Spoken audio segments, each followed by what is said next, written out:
dependía de qué ubicación política tenías. Dos ejemplos, o un ejemplo comparativo. Por ejemplo, dentro de la Juventud Comunista y el Partido Comunista, Fidel Castro no era un personaje amado ni admirado, del cual no se hablaba mucho. Y en el caso del MIR, por ejemplo, Fidel Castro era un líder, era muy admirado, muy celebrado.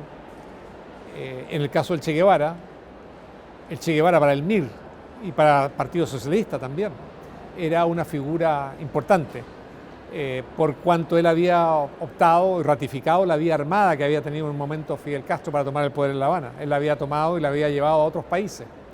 Entonces, para los socialistas y para los miristas, lo que se denominaba entonces el internacionalismo proletario, que era que tú no hacías solamente la revolución en tu país, sino que tenías que ir a otros países también a apoyar procesos revolucionarios.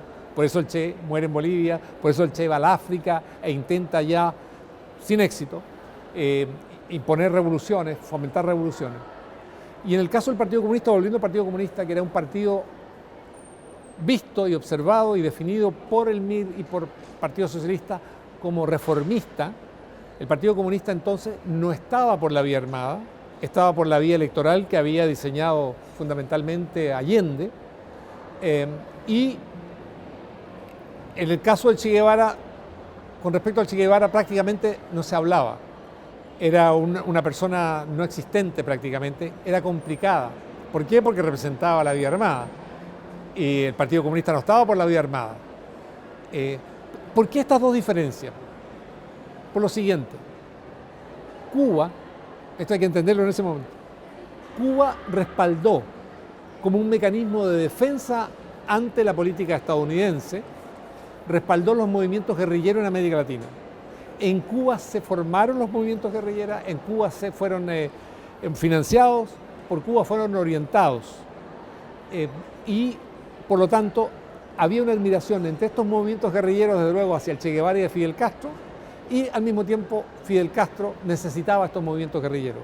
En el caso del Partido Comunista, siempre muy pegado a Moscú, en Chile decíamos entonces, o se decía entonces, que cuando hay frío en Moscú, ¿verdad?, se estornuda en el Partido Comunista chileno. Lo cierto es que el Partido Comunista soviético, ya en los años finales del 60, había tomado una decisión. No es posible financiar una segunda Cuba en América Latina. La Cuba que tenemos que financiar ya nos saca de nuestra capacidad, de nuestro equilibrio fiscal mínimo. Por lo tanto, no son bienvenidas historias guerrilleras de toma del poder como la de Cuba. De allí surge, desde luego, por parte del Partido Comunista, una aceptación de esta situación y, por lo tanto, la alternativa castrista no juega un papel. El Che Guevara es visto como un aventurero, tampoco juega un papel. Esa fue una discusión permanente entre el Partido Comunista y el Partido Socialista con el MIR. Y los admirados, subrayo mucho, para el MIR y el Partido Socialista eran fundamentalmente Fidel Castro, Che Guevara, Ho Chi Minh, ese tipo de lucha. Y en el caso del Partido Comunista, en la línea de Moscú, profundamente en la línea de Moscú, era simpatizar con la madre patria que le decían ellos a la Unión Soviética y también con otros países socialistas o comunistas en el fondo, como Alemania Oriental, Bulgaria, Polonia, Checoslovaquia, bueno, todos esos países que desaparecieron. Esos eran sus referentes. De allí es posible entender por qué había una visión con respecto a los comunistas, a los fidelistas o a Fidel y con respecto al Che Guevara, y por otro lado un rechazo o un intento por ignorarlos, pese a su rol en la historia latinoamericana.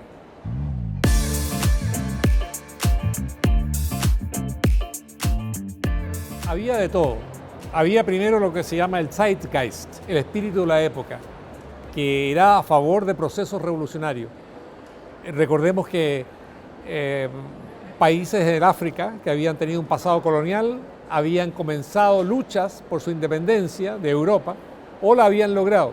Eso era un ejemplo, un modelo. El otro modelo era desde luego Fidel Castro, la Revolución Cubana. Entonces había lo que es el Zeitgeist, estaba la incidencia de los países realmente existentes que habían logrado un cambio revolucionario. Estaban también la influencia de Francia, el movimiento estudiantil, la revolución del 68, estaba todo eso presente allí, y junto con ello también una moda juvenil. Ser revolucionario, con R mayúscula, era un signo de distinción entre mucha gente joven. Era lo que se llevaba. Y esto implicaba también una vestimenta. Implicaba usar, yo estuve en eso, bototos, bototos casi militares, digamos, amarrados arriba con caña larga en lo posible, unos jeans o pantalón verde olivo, por lo general una chaqueta, una parca, si era verde olivo mejor, una barba y una boina. Eso era, estoy enumerando todos los elementos que tenían que ser parte de una vestimenta 100% correcta, por decirlo así. Uno podía escoger, pero era estilo también. El estilo de andar con un libro revolucionario bajo el brazo, de citar a poetas, pero también al mismo tiempo a Fidel Castro, a Mao Zedong. La revolución china también estaba con una influencia tremenda todavía en Chile. Entonces es una forma de vida. Y efectivamente, una cosa es esta moda, otra cosa es el espíritu de la época, otra cosa son los ejemplos reales, pero otra cosa muy distinta es cuando tú llevas eso al terreno de lo que significa, que es enfrentarte a un ejército profesional. Que ahí es donde se prueban, como decían, ¿no? Las decisiones que uno ha tomado. Y la izquierda chilena, en ese sentido, en general los jóvenes que apostaron por esta alternativa, sufrieron desde luego una derrota militar espantosa. Y esto es una cosa. La otra es que el gobierno de Allende fracasó, pero políticamente. La derrota militar fue para aquellos sectores que, pregonando la violencia, pregonando la vía armada, pregonando la toma de instituciones, fábricas, tierras, exigiendo armas, cuando llega la hora de la hora, no tienen ninguna posibilidad. Yo diría, hablaron más de la cuenta. Y fueron derrotados en cosa de pocas horas, ¿no? Entonces, estas historias, estas aventuras, estas modas, cuando tienen que ver con derribar un sistema, cuando tienen que ver con la vía armada, con lo militar, con la destrucción de un Estado, si no te resulta, es muy caro para ti. Y si resulta, es muy caro para todo el país. Y por lo tanto, sí, fue en ese sentido también una moda. Y un sentir. Va vinculado con la música. En Chile, recuerda, existía, no lo puedes recordar porque eres muy joven, pero estaba Quilapayún, Inti Illimani, estaba Violeta Parra. Entonces, todo estaba conformado, un ambiente cultural, político, de historia mundial, que te indicaba que ese era un camino viable. Cuando tú miras, imagínate esto, cuando tú como joven de los años 70 en Chile, mirabas revoluciones, la Revolución Rusa, un país inmenso, fue hecho a través de un golpe de Estado fundamentalmente y de masa, una insurrección que toma el poder. La Revolución China ha sido también una lucha que se impone por la vía armada. La Revolución Cubana, lo mismo. Entonces tú, como joven, decías, bueno, esta es la alternativa, este es el camino. ¿Por qué seguir este proceso tan largo, elecciones, que no ganas nunca bien, que tienes una oposición? Hay países, que es prácticamente un tercio de la humanidad, que va por ese camino. ¿Por qué no hacerlo nosotros también, no sumarnos a esto?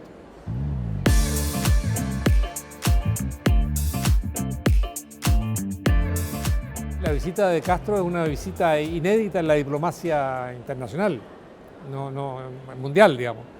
No hay otro caso, ni siquiera de potencia ocupante, que envía a su jefe de Estado y de gobierno a otro país y en donde el país anfitrión no sabe cuándo se va a ir, porque simplemente el visitante ha decidido quedarse hasta que tenga necesidad de volver a su isla, que fue lo que pasó con Fidel Castro. Eso ya le significó al presidente Allende un golpe duro a su dignidad, a la dignidad de Chile, pero también a su rol como el líder que quería ser, además, internacionalmente reconocido como un líder. Esto es absolutamente inusual y Chile lo tuvo que enfrentar. Durante más de 3 semanas estuvo Fidel Castro acá, viajando a donde él quería. La seguridad chilena no tenía información previa hacia dónde quería ir en su próximo vuelo, en su próximo desplazamiento Fidel Castro. Quienes manejaban todo eso era la seguridad cubana. Y no eran transparentes ni con el Ministerio de Relaciones Exteriores de Chile, ni tampoco con la presidencia. Entonces, esto es una situación para Allende muy difícil, que la percibe además la población. Obviamente el sector que era crítico a Allende lo percibe de inmediato, porque ya tenía una visión un juicio sobre Fidel Castro, un dictador, ¿verdad? Entonces solamente llevaba 14 años de dictador, pero había una opinión sobre él. Y en medio de la izquierda creó desazón. En la izquierda que estaba en el poder, en los cargos importantes del poder, creó una decepción, no creó admiración. Cuando tú sientes que a tu gobierno y a tu presidente, que está sentado en la moneda, le falta el respeto, un dictador venido del Caribe, y se queda el tiempo que le da la gana, por mucha admiración que tú le hayas tenido a él, te toca algo en el alma, en lo nacional, en tu orgullo nacional. Entonces, por ese lado, tampoco fue una visita que sumara a Fidel Castro. Y vamos, su presencia y sus discursos, su injerencia descarada en los asuntos políticos internos, sus recomendaciones, sus análisis sin ningún tipo de respeto hacia lo que era Chile, sus tradiciones, y siempre sumando hacia su propio molino, llevando agua a su molino, cuando él sabía que Allende representaba una alternativa distinta porque no había optado por la vía armada. Todo aquello generó, yo diría, tuvo un impacto decepcionante en la inmensa mayoría de los chilenos, incluso dentro de la izquierda. Sectores socialistas, radicalizados completamente, o el MIR, lo consideraron una maravilla. Era el sueño de ellos, porque habían soñado con estar en la Plaza de la Revolución, escuchando a Fidel Castro, y como no podían ir, entonces, ahora podían ir los que ya tienen sus años, se sentían felices de recibirlo y escucharlo en Chile. Y lo adoraban, lo seguían a todas partes, lo celebraban. ¿Por qué? Porque no habían vivido, como los cubanos, ¿verdad?, ya 14 años de fidelismo. Era un liderazgo además desacostumbrado para Chile, que en un momento es interesante, de pronto su discurso se vuelve algo, yo diría, barroco, demasiado barroco para el espíritu chileno, y entonces se le pasaba a observar a Fidel Castro a través de otras claves que tienen que ver más con lo que es la conducta de los chilenos cuando hablan, con su gesticulación bastante austera frente a la gesticulación caribeña, ¿verdad? Entonces se convirtió en una especie de espectáculo de un dictador caribeño que estaba allí hablando con mucha teatralidad. Pero también es importante señalar lo siguiente: como bien decías, los medios no eran tan importantes como hoy, no existía desde luego nada que tuviera que ver con Internet, no existía aquello. El impacto en esa época en Chile era fundamentalmente a través de la radio, era a través del cine, era a través de los diarios, los libros, televisión, pero nunca había una transmisión, o raras veces había transmisiones directas de todo un acto, como es usual que pueda ocurrir porque hay mucha variedad de canales. Entonces lo que imperaba, lo que golpeaba, lo que incidía, era grandes manifestaciones, las más grandes posibles, con parlantes, que se pudiese escuchar e imponer e impresionar al adversario político. Eso lo hicieron. Y ahí siempre se ocuparon de llevar a mucha gente que fuese a aplaudir. Pero el alcance es muy limitado comparado con lo que hoy se logra a través de las redes sociales, desde luego.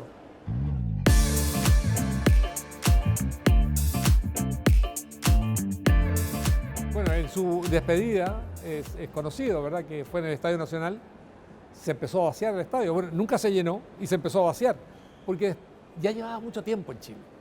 Ya llevaba mucho tiempo y con una retórica que en un comienzo podía ser simpática, atractiva, novedosa. Pero ya día a día, con discursos, lecciones de alguien que venía del Caribe a darle lecciones a Chile, al presidente de la República, a las instituciones, viniendo de una dictadura, que indudablemente es una dictadura, no había tenido ni siquiera una elección dentro del Partido Comunista.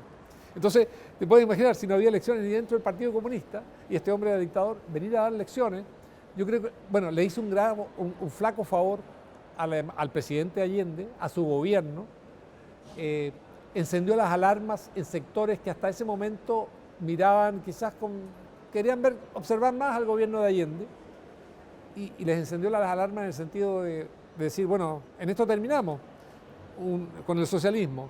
Un personaje que anda con su verde olivo, armado, barbudo, se queda el tiempo que quiere, tiene una crisis económica espantosa, todo eso trascendió. No fue el hombre que Allende necesitaba. Él debió haber, claro, después de la batalla somos todos generales, pero si él hubiese querido realmente tener un impacto, sobre todo en las clases medias, en los sectores medios del país, hubiese debido traer a alguien, claro, el problema del idioma es grave, de Europa Oriental por lo menos.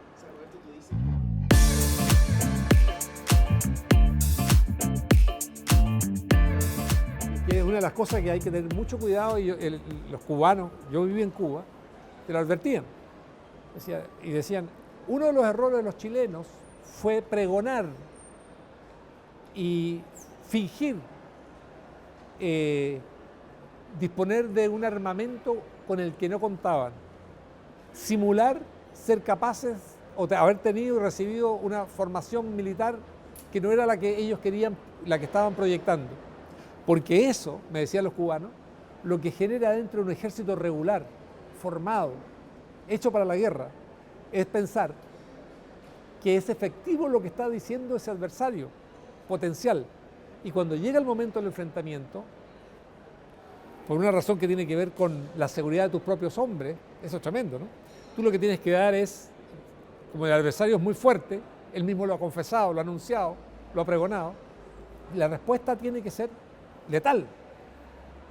Entonces, yo en ese sentido los cubanos, que bien la política, y en esa época, mucho derivada de lo militar, porque habían tomado el poder político por las armas, era en ese sentido sabio, y era al revés su discurso. No digas lo que tienes, simula que tienes menos de lo que tienes, menos capacidad de la que tienes. En el momento en que golpees, golpea con toda la fuerza. Ese era el lugar. Pero acá yo también participé en esto, si se iba marchando por las calles, gritando, qué sé yo, mir, tierra, mir, lucharemos hasta el fin, patria, conciencia, fusil, lucharemos hasta el fin, por las calles, todo el mundo entusiasmado cantando eso. Oye, es muy grave. Y entonces avanzar sin transar, todos esos gritos, que tu adversario político en un país muy tenso, o muy tensado por las contradicciones internas y por la crisis, tu adversario no lo echa eso al saco roto, lo incorpora dentro de su análisis y lo hace prepararse de forma efectiva para enfrentar aquello, un enemigo que es tan potente o tan poderoso que está anunciando incluso lo que tiene. Si tú entras al terreno militar, atente a las consecuencias, eso es tremendo. Y por eso yo veo ahí una irresponsabilidad también. Porque lo cierto es que Allende, que estaba muy aislado dentro de la izquierda, no contaba con el apoyo ni del Partido Socialista, que era su partido, ni con el del MIR, que era muy fuerte, Allende se había pronunciado en contra de la vía militar, la vía armada, pero tenía en su sector político amplio y dentro de su partido político a gente que estaba y apostaba por la vía armada, por la insurrección, por el ejemplo de Vietnam, de Cuba, de China, de Rusia. Cuando tú llegas a eso en un país, desde el gobierno, desde la sede de gobierno, y apareces de una u otra forma liderando aquello o no siendo capaz de detener aquello, estás entrando tú como persona, pero tu sector como expresión política en una situación muy peligrosa. Y el país, desde luego, en una posibilidad de llegar a una guerra civil, que fue lo que terminó espantando a la inmensa mayoría de los chilenos.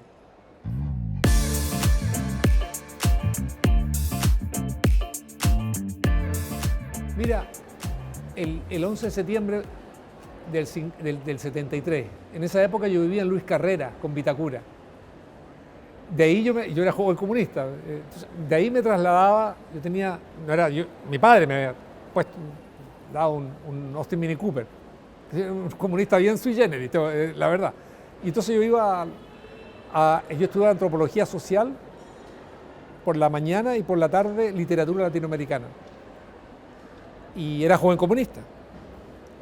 Y el día 11 de septiembre, como ya habíamos escuchado mucho de que existía la posibilidad de un golpe de Estado, la situación en Chile estaba muy difícil.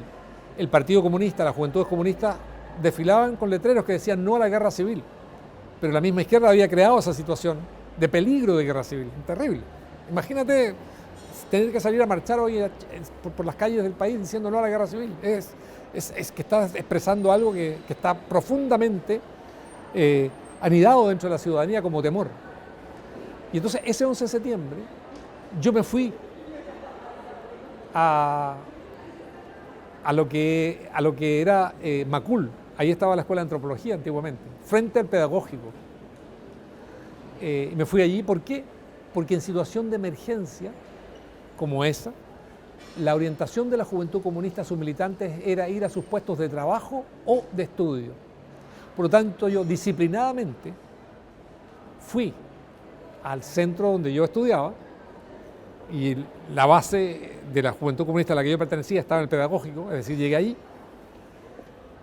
ya estaban sobrevolando los aviones la ciudad, se sentían helicópteros, estaban las tropas, había militares rodeando, perfectamente me acuerdo, lo que era la zona del Pedagógico, y yo llegué allá y crucé, los militares me dejaron pasar, estaban parados en la calle pero dejaban pasar. Pero algo se avicinaba, uno sabía que algo estaba ya en curso. Y fui al centro de alumnos y allí a buscar a la base de la Juventud Comunista, lo que era la dirección regional entonces. Y mi sorpresa fue que me encontré en todo ese lugar, solamente con militantes rasos de la Juventud Comunista. Éramos la infantería, la tropa, sin grado, los que estábamos allí. Salvo alguien de rango menor, pero por encima mío, que se llamaba Pepa, que era una dirigente de la Juventud Comunista, pero a ese nivel, a nivel ya de lo que era el pedagógico por ahí. Y ella estaba. ¿Y en qué estaban los que estaban allí? Había una fogata y me dicen, hay que quemar los documentos y hay que quemar los carnés, porque esto viene muy feo. Entonces el último recuerdo que tengo de haber ido a ese lugar de combate, como llamaban los partidos de izquierda, ¿no? Tu centro de estudio o tu centro de trabajo, la imagen que tengo de lo que es el combate es con los otros militantes arrojando documentos al fuego, en una fogata que recuerdo que bastante grande, digamos, tirando, y en un momento me dicen, tu carnet también tienes que echarlo al fuego. Yo estuve dudando, ¿no? Yo quería mantenerlo, lo eché al fuego, con lástima lo eché. Y después me enviaron, y lo recuerdo perfectamente, me dijeron, ve a sacar unos afiches con programas que hay de actividades políticas durante la semana, que están en el diario mural de la Escuela de Letras, eso me acuerdo. Y me acuerdo, me acerqué a la Escuela de Letras que daba casi a la calle Macul, y ahí veía a los soldados. Los soldados me veían a mí, estábamos muy cerca, había una reja por medio en el fondo. Y empecé a sacar con mucha calma los letreros, los anuncios, los afiches, que lo que mostraban eran nombres y caras. Entonces, obviamente, se estaban tomando ya medidas de seguridad.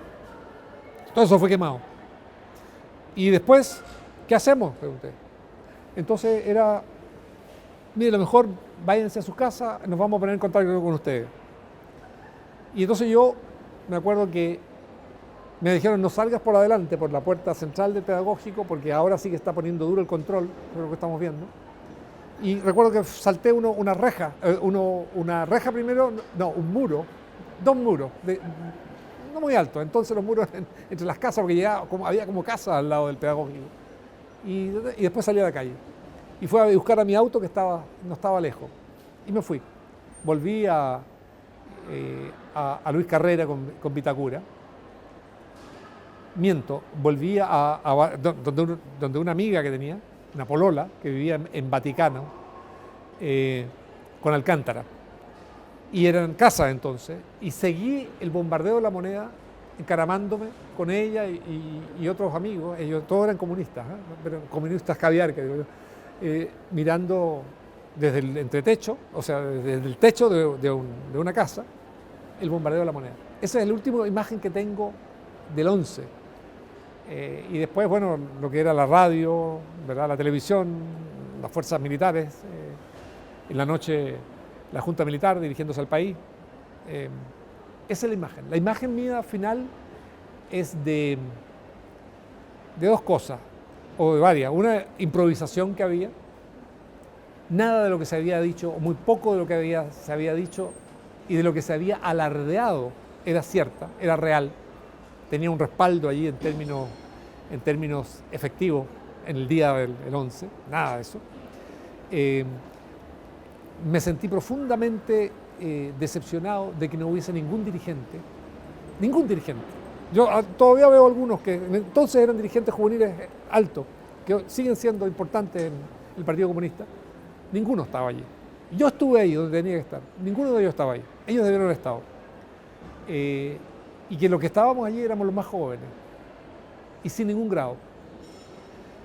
Y curiosamente, últimamente cuando he escuchado descripciones semejantes de gente que entonces era de izquierda o era muy de izquierda, descripciones sobre el día, les pasa lo mismo. Los dirigentes habían desaparecido. Recuerdo que Pascal Allende había estado hablando 2 noches antes ahí en el pedagógico. Yo había ido a escucharlo un rato, después me había ido. Y lo que se hablaba era duro, vamos a enfrentarnos, hay que enfrentarse, ¿verdad? ¿Para qué vamos a repetir frases tan terribles? Y a la hora de la hora, no aparecieron. Y llegué a la casa pensando en que irían a establecer el contacto conmigo. No, los teléfonos se cortaron durante varios días, eso es lo que recuerdo. Los teléfonos no funcionaron durante varios días.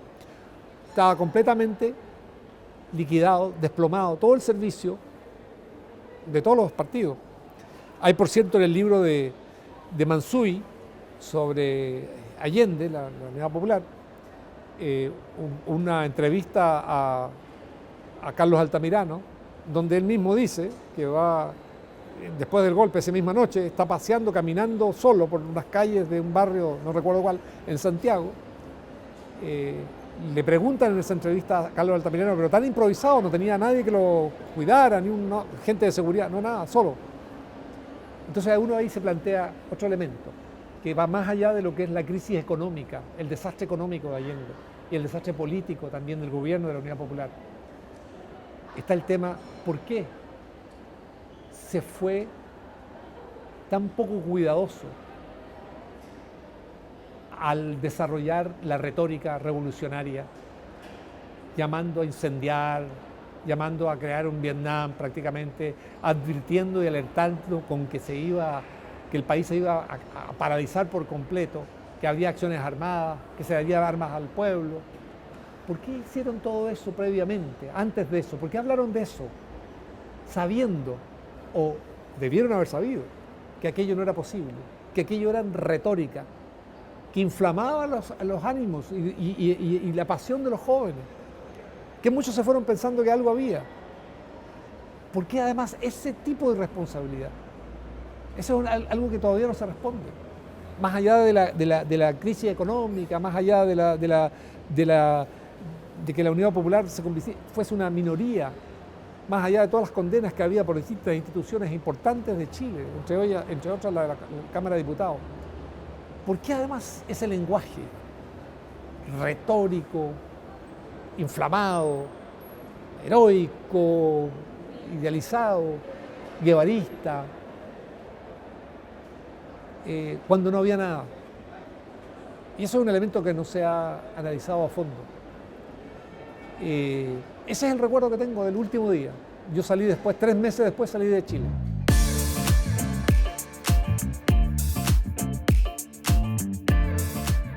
Yo como ex estudiante del Colegio Alemán, como egresado del Colegio Alemán, tenía la posibilidad de irme a una universidad alemana, occidental desde luego, y yo como era joven comunista y estaba en la línea y creía en todo aquello, y fui comunista porque creí en ello, dije no me voy a Occidente, no me voy a Berlín Occidental ni me voy a vivir a Alemania Occidental, me voy a vivir en la Alemania comunista, porque soy comunista. Y fui al mundo comunista, y del mundo comunista aprendí, lo vi, me desencanté, me decepcioné por las amistades que tuve, que me enseñaron a ver lo que ellos sufrían, y rompí. Y por eso hasta hoy digo y sigo diciendo por qué rompí. Y me siento profundamente orgulloso del paso que di, y a veces te lo digo, a esta edad, 70, uno no hace, miras y dice, pucha, tenía 23 años, 24 años. Chapó, ¿no? Sombrero. Tipo joven, todavía existía el comunismo, rompe entonces. Eso lo hice. Me la jugué. Y los costos que había que pagar los pagué. Pero son lecciones. Hay que sacar conclusiones. Pero no solamente en términos individual, sino que en términos de cómo esto yo lo puedo transmitir a mi país, a la gente joven, a mi país, para que tengamos más claridad, valoremos la democracia, valoremos la diferencia, valoremos lo que es el pluralismo, valoremos lo que es la historia de Chile, sus instituciones, que hoy son, muchas de ellas nos mantienen en medio de esta crisis, se mantiene el país gracias a la solidez y la permanencia de muchas de estas instituciones. Entonces, yo fui un convencido joven comunista, no tenía por qué ser comunista, socialmente no tenía por qué ser comunista, me hice comunista. Viví el comunismo, lo conocí y rompí en el comunismo por haberlo conocido. Una dictadura. Y porque no quería dictadura ni en mi modelo de país, ni en el país que tenía, mi país, mi patria. Y por eso que aplaudo, celebro y apoyo en sentido más amplio a las fuerzas democráticas del país. Y busco, y propongo y sueño con acuerdos entre las fuerzas democráticas que muestran a Chile, le muestran a Chile un futuro. No volver y volver al dolor del pasado, sin cesar. Así que eso es mi relato sobre lo que me tocó vivir.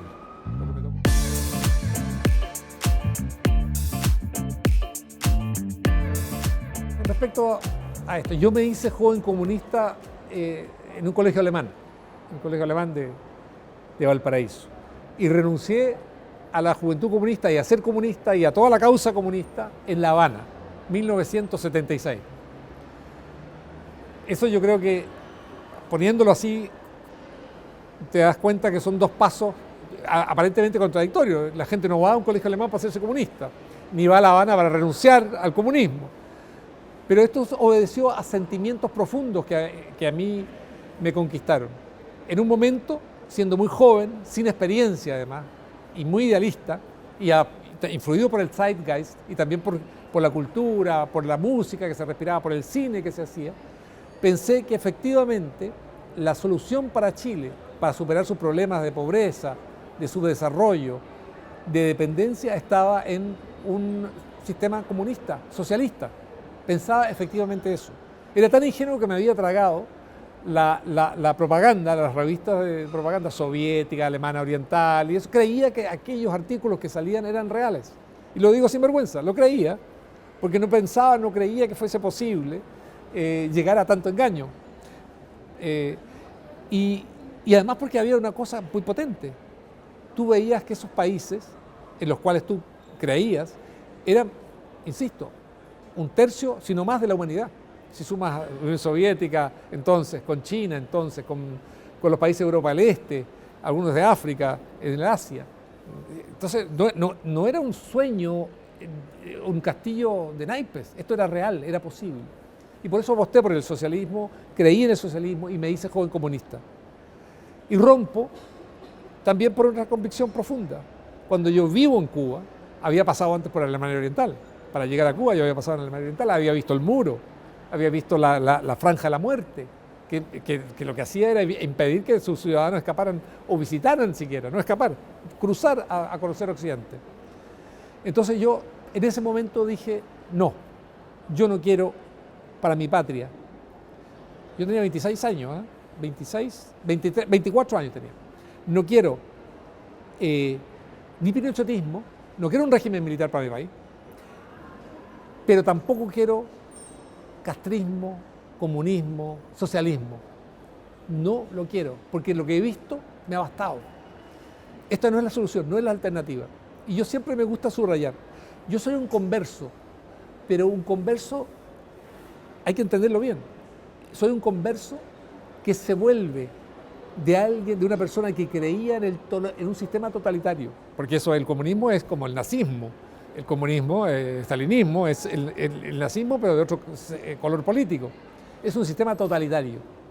Yo creí en un sistema totalitario que era comunista y mi conversión consiste en que yo me vuelvo alguien que cree en la sociedad democrática, en la democracia representativa, en lo que son las visiones, los derechos humanos, los derechos individuales, lo que es una visión también en actitud de tolerancia y ser liberal con tu visión política. La convicción de que no eres dueño de la verdad. La convicción de que los cambios, si hay que hacerlo en un país, tienen que contar con amplias mayorías que estén dispuestas a respaldarlo. Y con la importancia que tienen que tener, ¿verdad?, instituciones que chequeen, o sea, que existan los contrapesos para chequear el funcionamiento de las instituciones. Entonces, ese es mi cambio y esa es mi conversión de alguien que se identificaba con el totalitarismo comunista, que se convierte en alguien que abraza la democracia representativa, o mejor dicho, la democracia sin apellido, y la libertad, fundamentalmente. La libertad que implica, entre otras cosas, que nosotros como individuos seamos libres y tengamos también el derecho a lo que es la propiedad privada, que también en ese sentido es un elemento, una palanca esencial. Y te lo doy con un ejemplo.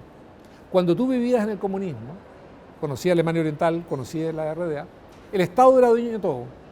Si tú como individuo entrabas en conflicto con el Partido Comunista de esos países, que controlaba todo, porque era dueño de todo lo estatal, o sea, todo lo estatal era la fábrica, las tierras, todo, tú entrabas en una dependencia y en una situación difícilmente superable, porque hay un patrón, una fuerza, y a ti, si estabas en desgracia con ellos, no tenías ninguna posibilidad, ni una opción. Solamente la diversidad de propiedades le permite al individuo, si entra en conflicto con el Estado, con el gobierno o con otra empresa, tiene la posibilidad de irse, de cambiar, de optar por otras alternativas o de crear su propia empresa o su propio emprendimiento. La base de la libertad, del pluralismo, está en la existencia de muchos intereses económicos distintos, que vienen de distintos sectores, de distintas personas, que son dueños, son sector privado, pero esa es la base.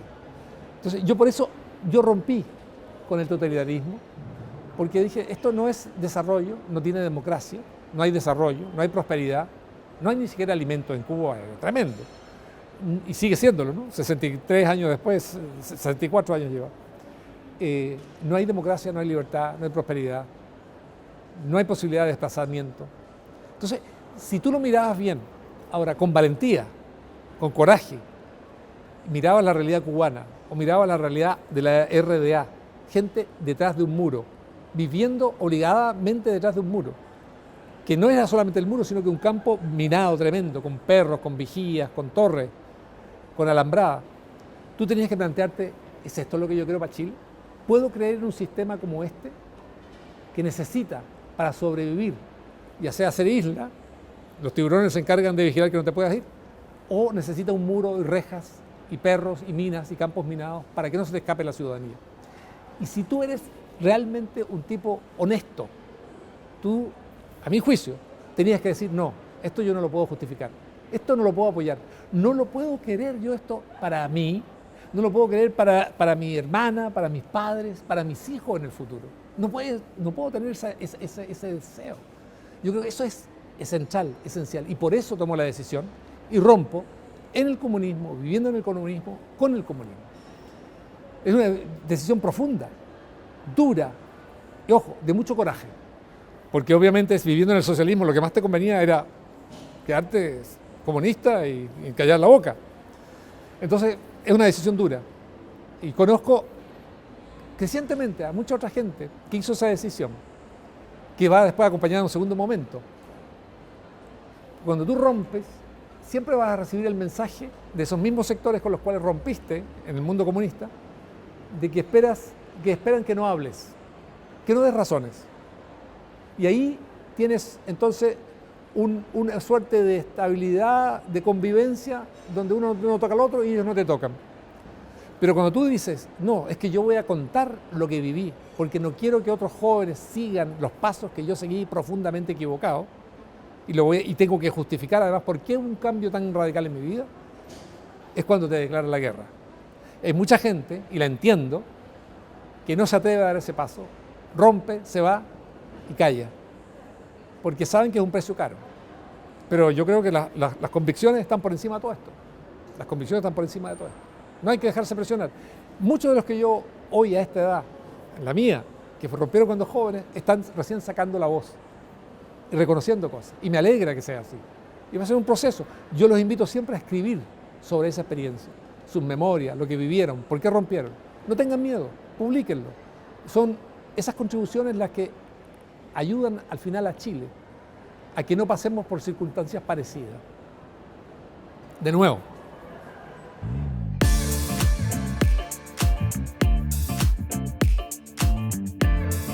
Eberto Padilla, gran poeta, muy valiente. Fue un hombre de gran coraje. Su señora igual, la pintora, Belkis Kusamalé, pintora y poeta. Ella todavía vive. Él falleció en el exilio el año 2000 en Estados Unidos. Yo lo conocí a él, tuvimos una muy bonita amistad con los dos. Con él yo le enseñé alemán, porque a él le habían puesto en perspectiva, Fidel Castro se le había puesto en perspectiva, de que le iba a dar una posibilidad de ir por un tiempo a Alemania Oriental, detrás del muro, a vivir allí para que aprendiera el socialismo avanzado, cosa que nunca cumplió.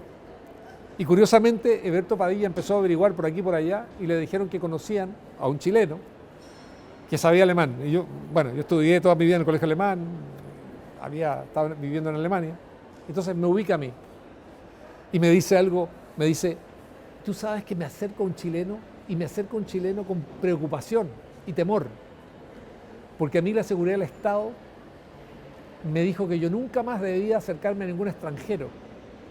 Él había pasado ya, yo lo conocí cuando él había sido defenestrado, cuando él había sido condenado por el castrismo, por escribir poemas que eran medianamente críticos a la revolución. Y una de las personas con la cual él había estado en contacto era un chileno, Jorge Edwards, nuestro premio nacional y premio Cervantes, Jorge Edwards, que escribió Persona non grata, que está emparentado con mi memoria de nuestros años verde olivo. Están los dos emparentados porque tratan el tema cubano, el castrismo. Y entonces él me dice lo que son las cosas. Salgo de un chileno que es escritor para encontrarme con otro chileno que quiere ser escritor. Yo era muy joven entonces. Pero bueno, enséñame alemán. Y él me enseñó mucho de Cuba. Me enseñó a ver bajo las piedras en Cuba. Me enseñó a descifrar los mensajes e interpretar lo que era la política nacional. Lo que había que interpretar de lo que decía el diario Granma, el único diario, el diario oficial de Cuba, el diario de Cuba. Aprendí mucho con él, mucho, y se lo agradeceré eternamente. Y me salvó también de errores que podían ser de la ingenuidad, del desconocimiento, de la juventud. Ser sobre todo comedido. Como él me decía, acá lo central en tu vida, Roberto, después de la decisión que has tomado de romper con el comunismo, es salir de acá. Y eso no está garantizado que puedas hacerlo. Así que cada paso con mucho cuidado, con mucho cálculo. Pero cuando salgas a Occidente de nuevo, escribe sobre esto, cuéntalo, tienes que contarlo. Muchos que se van acá y se van a Portugal, o se van a España, o se van a Suecia, o se van a vivir a México, defraudados de esto, guardan silencio y no hablan, por alguna razón. Bueno, yo no lo juzgo, pero era importante. Eberto tenía razón, había que escribir sobre esto y contribuir al pensamiento democrático en Chile de esta forma.